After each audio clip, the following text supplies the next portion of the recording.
Bien, chicos, vamos a dar inicio a la clase número 2 de Medicina Forense 2. En esta unidad vamos a ver los temas entomología forense, importancia médico-legal de la investigación criminal y metodología de la investigación en el lugar de los hechos. En cuanto a la entomología forense, como su nombre lo indica, es el estudio de los artrópodos asociados con los cadáveres. Se utiliza, entre otros propósitos, para estimar el tiempo transcurrido desde la muerte o intervalo post-mortem y la identificación de los posibles traslados del cuerpo, así como aquellas características propias de la zona de procedencia. Aquí se aplica también el dicho que de lo que lleva traes, independientemente de si el cadáver fue movido o no, pues siempre va a llevar rastros de donde estuvo al inicio o de donde se dio el hecho inicialmente. Los episodios entomológicos post-mortem se van a estudiar de modo resumido dependiendo del autor. Algunos lo hacen de acuerdo al tipo de insecto, algunos lo hacen de acuerdo al tiempo y algunos lo hacen por especies, ¿ok? Pero es más que cierto que los primeros que llegan son los dípteros, es decir, las moscas.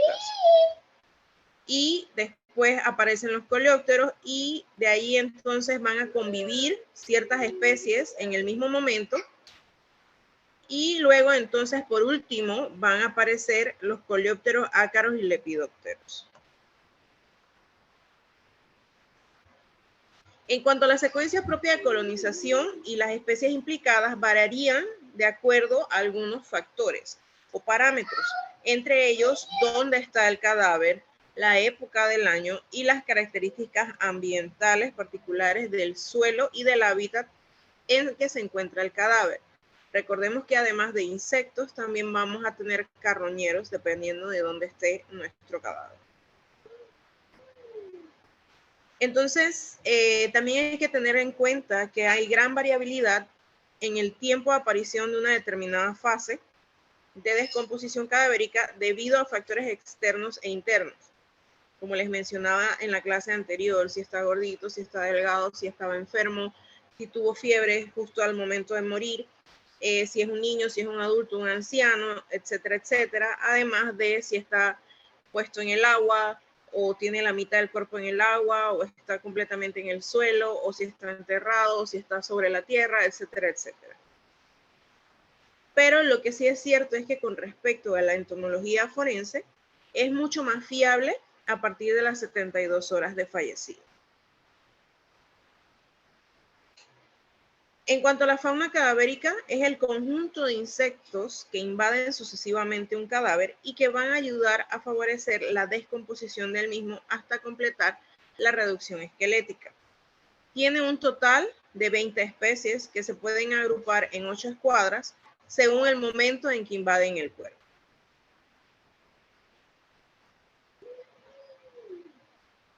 Existen dos métodos para determinar el tiempo transcurrido desde la muerte utilizando la evidencia de los artrópodos.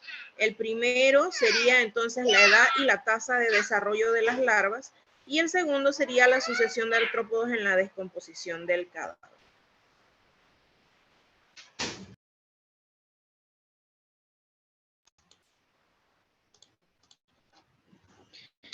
Tenemos entonces que estos métodos se van a poder utilizar por separado o conjuntamente y esto va a depender del tipo de escena que tenemos ante nosotros, del tipo de restos que estamos estudiando.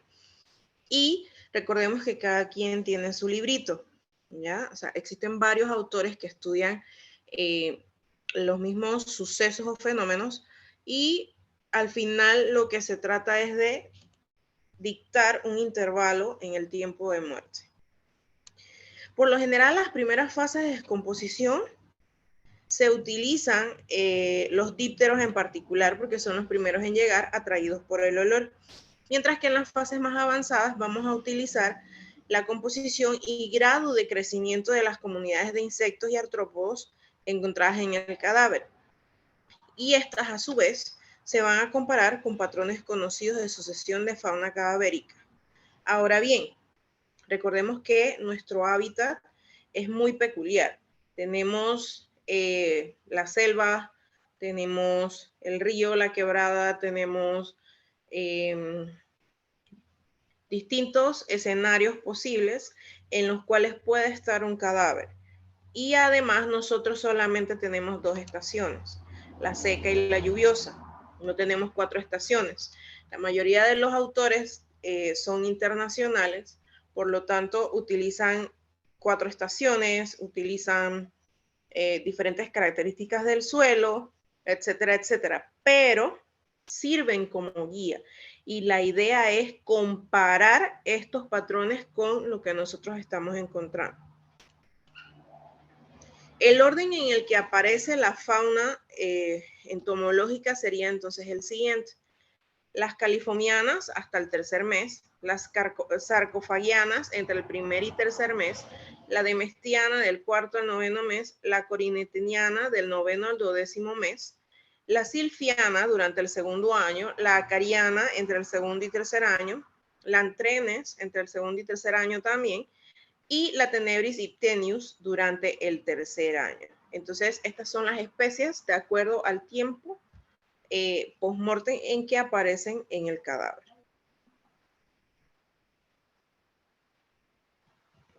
Recordemos también que lo que les mencionaba de lo que lleva trae, si el cadáver ha sido movido de la escena inicial a una escena secundaria, igual pueden haber algunas alteraciones en cuanto a la fauna entomológica y en otros factores también que estudiamos como parte de criminalística en el campo, ¿no? Entonces, esto hay que tenerlo en cuenta y estas variaciones que no compaginan con el suceso o con la sucesión de las especies, nos deben indicar o nos deben orientar para pensar en que quizás este cadáver fue movido. En cuanto a la importancia médico-legal en la investigación criminal, recordemos que las ciencias forenses no cambian y la esencia de la prueba pericial científica no se va a modificar hasta que se modifiquen la forma de adquirir y aplicar los conocimientos.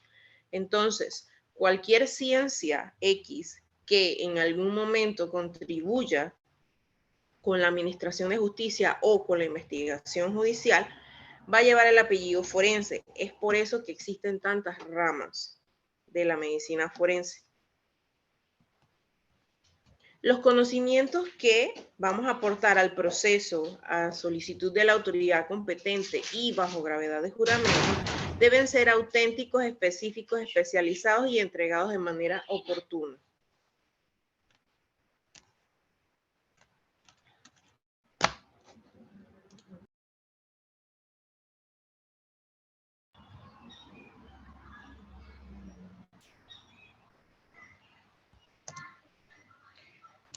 Los servicios periciales son brindados principalmente por los peritos idóneos del Instituto de Medicina Legal y Ciencias Forenses y por aquellos particulares que cumplan con los requisitos que se contempla en el artículo 406 del Código Procesal Penal. Recordemos que la mayoría de las ciencias que se dedican al análisis, investigación y experimentación se basan en el método científico. Es decir, que a partir de estos 7 pasos del método científico surgen protocolos de actuación, tanto para recopilar información como para analizarla, estudiarla y presentar sus conclusiones. También todos los peritos deberán acreditar su certificación o idoneidad en la materia a peritar. O sea, si yo soy médico ortopeda, yo no puedo ir a peritar una investigación o un caso relacionado con ginecobstetricia.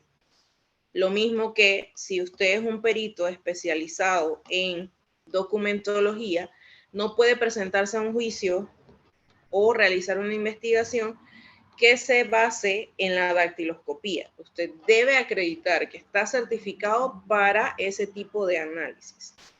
Y además también debe someterse a las disposiciones éticas y legales que involucran su actuación en el mismo, haciendo particular énfasis en el respeto a los derechos humanos.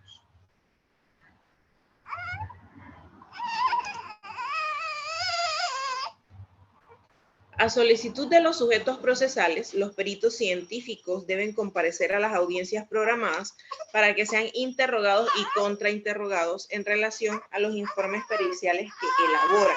Es decir, que usted solamente no va a, por ejemplo, si tuvo la oportunidad de recopilar usted mismo el indicio, por decir algo, y analizarlo y emitir sus conclusiones en un informe, también deberá entonces ser sometido a un cuestionamiento, no porque yo quiero cuestionarle, sino porque recordemos que tenemos una parte a favor y una contraparte en toda investigación, aquella que busca los culpables y aquella que busca pues exonerarse como inocente del mismo.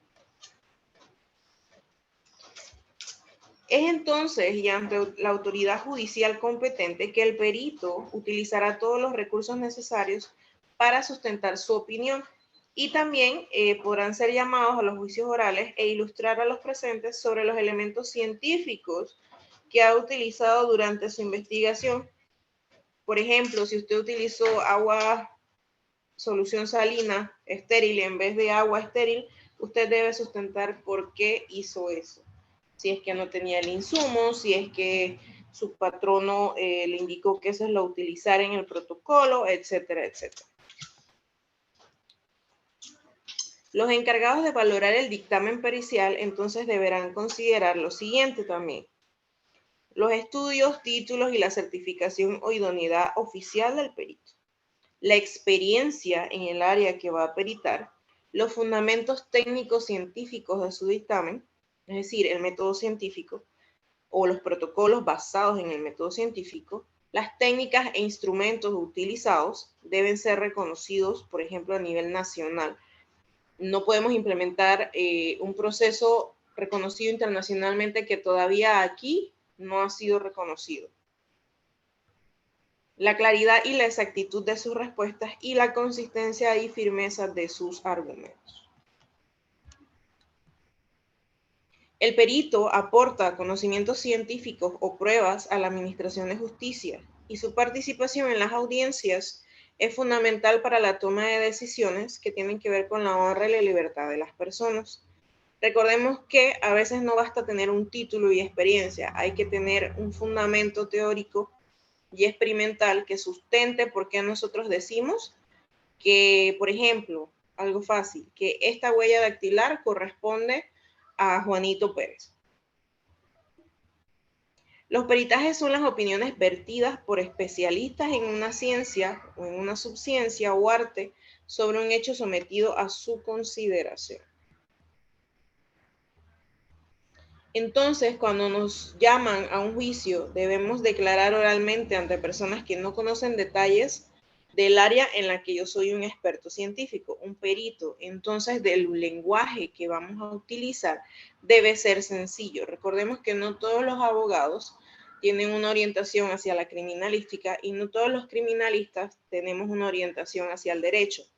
Entonces, la terminología científica correspondiente a la criminalística y las ciencias forenses quizás no es la misma terminología que manejan los abogados. Y por esto es importante que a la hora de estar en un juicio nosotros podamos expresarnos y sustentar nuestro informe de una manera clara y sencilla que sea entendible tanto para otros profesionales como para el público si es que lo tenemos.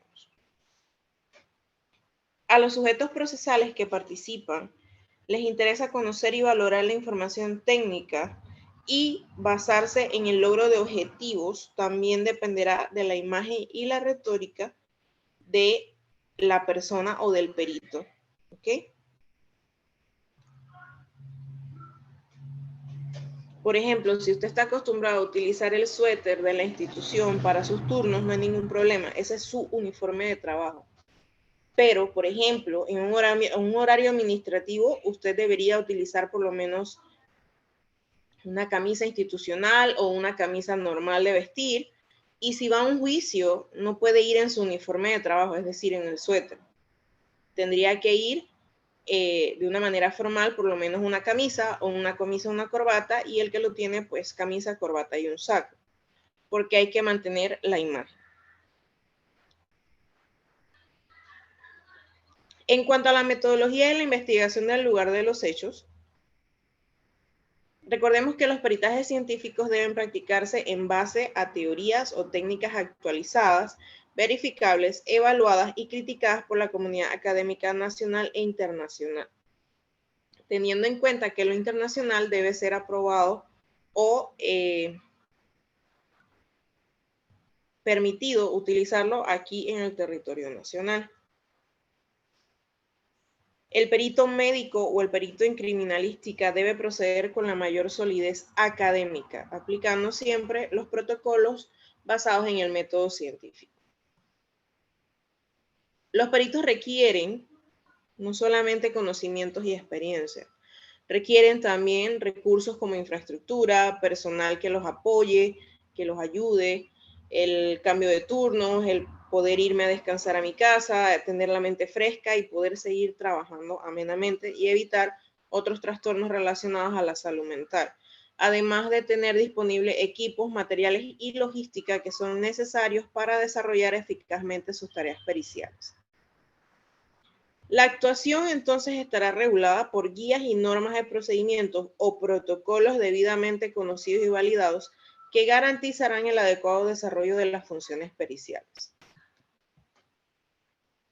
Todas estas guías o protocolos entonces servirán como referencia para el trabajo diario y como instrumentos de evaluación de la gestión de calidad de los peritajes emitidos.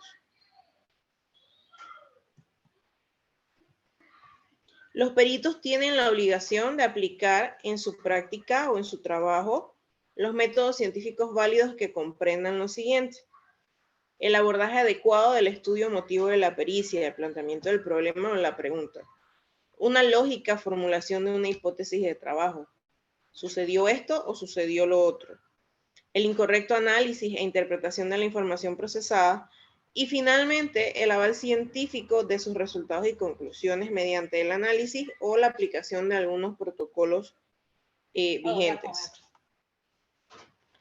El perito estará obligado a explicar los antecedentes que acrediten sus conocimientos y habilidades en el uso de técnicas, instrumentos o medios utilizados para realizar sus experticias.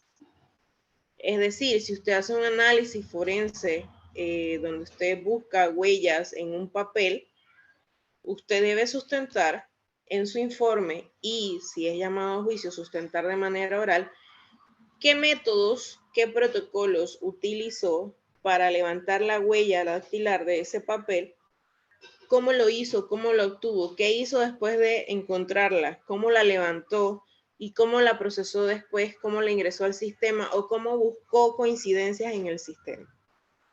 Todo eso debe quedar plasmado en su informe y también debería sustentarlo si lo llaman para cuestionar su informe. Debe explicar todos los principios científicos que fundamenten sus conclusiones, validando sus resultados, y también se debería incluir las referencias bibliográficas actualizadas sobre lo que está analizando o sobre los protocolos utilizados para el análisis. Las respuestas, otra vez, deberán ser claras, precisas y sustentadas siempre. Todo lo que no se puede sustentar o no tiene una base científica es fácilmente debatible en un juicio o en una investigación judicial.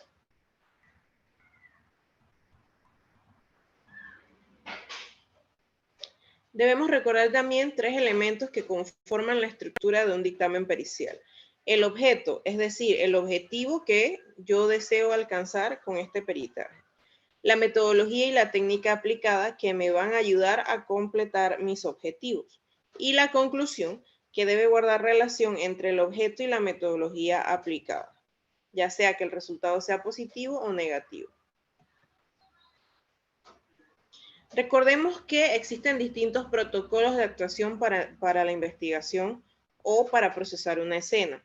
Es decir, aquellos que hablan de que uno debe llegar antes de llegar a la escena, debe haber recibido un oficio peritorio de la entidad responsable de la investigación del hecho para entonces nosotros dirigirnos a la escena. Cuando lleguemos a la escena ya debe estar la policía con la misma acordonada y nosotros debemos hacer una evaluación visual panorámica e incluso hacerlo con fotografías. podemos ingresar a la escena, hablar con los testigos, con la policía, e iniciar entonces los métodos de investigación. ¿Okay? Cuando yo entro a una escena, yo debo saber qué tipo de método voy a utilizar para investigar o para buscar indicios en la misma. Y esto es lo que tenemos aquí, ¿verdad? Cada método es específico para un tipo de investigación, ya sea para escenas abiertas o para escenas pequeñas o grandes, aquellas que son más minuciosas, pero nos llevan mucho más tiempo para la búsqueda de indicios, la utilización de métodos de zona, los métodos radiales y los métodos en espiral, que nos funcionan muy bien partiendo desde un centro común, que sería, por ejemplo, un cadáver, y de ahí entonces buscando indicios alrededor dentro de la escena. Y de ahí entonces procedemos al siguiente paso del protocolo, que sería tomar notas o grabar lo que estamos encontrando mientras vamos entrando a la escena. Podemos tomar video incluso en las oficinas que tienen esa disponibilidad. Y también entonces procedemos a fijar con vistas fotográficas, hacemos la recolección y embalaje de los indicios y se envían a los laboratorios correspondientes, y estos laboratorios entonces después seguirán protocolos deslindados del protocolo inicial, pero que se basan en la investigación o el análisis de esos indicios en su área de experticia. Bien, chicos, este era el material para hoy. No sé si tienen alguna consulta.